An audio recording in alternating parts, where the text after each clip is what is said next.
Magandang hapon po. Nagpapatuloy ang deliberasyon sa Senado para sa Sin Tax Reform Bill na inaasahang raratipikahan ngayong araw ng Bicameral Conference Committee. Para sa detalye, makakasama natin si Jam Sisante live mula sa Senado. Jam, ano ng estado ngayon ng Sin Tax Bill sa Bicam? Yes, Lia, pinresenta ng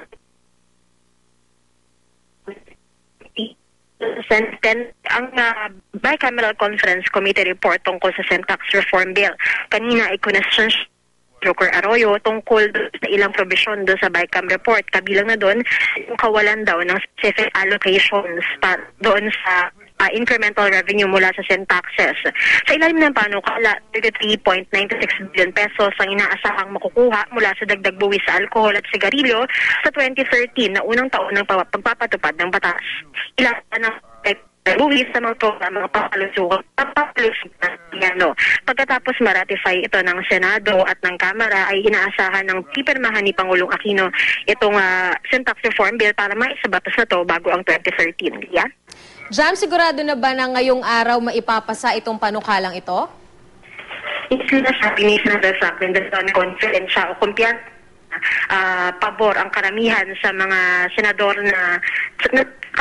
pabor ang karamihan sa mga senador dito sa Sin Tax Reform Bill. Meron lang ibang tulad ni Senator Recto dahil hindi naman direct yung Bicam report dahil daw meron mga provision na gusto niya na doon pero hindi sa final version. Pero sabi ni Drilon, bagamat meron mga ibang tumutuliksa tulad ni Recto ay kumpiyansa siya na mararatify ngayong hapon itong Sin Tax Reform Bill. Yeah?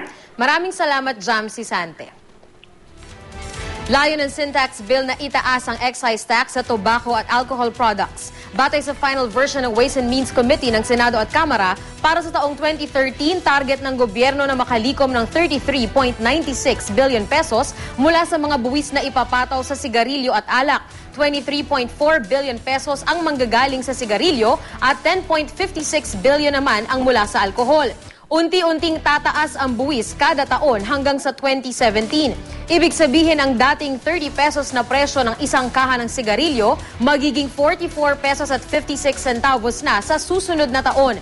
Sa 2014, muling tataas ang presyo nito sa 46 pesos and 80 centavos at pagdating ng 2017, 50 pesos at 16 centavos na ang isang kaha ng sigarilyo.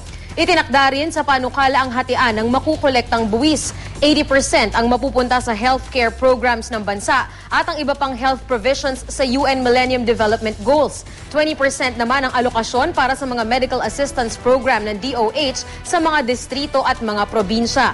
Napagkasunduan din na 15% ng kabuang locally manufactured na sigarilyo ay dapat magmula sa mga lokal na magsasaka at saklaw ng kasalukuyang international trade agreements.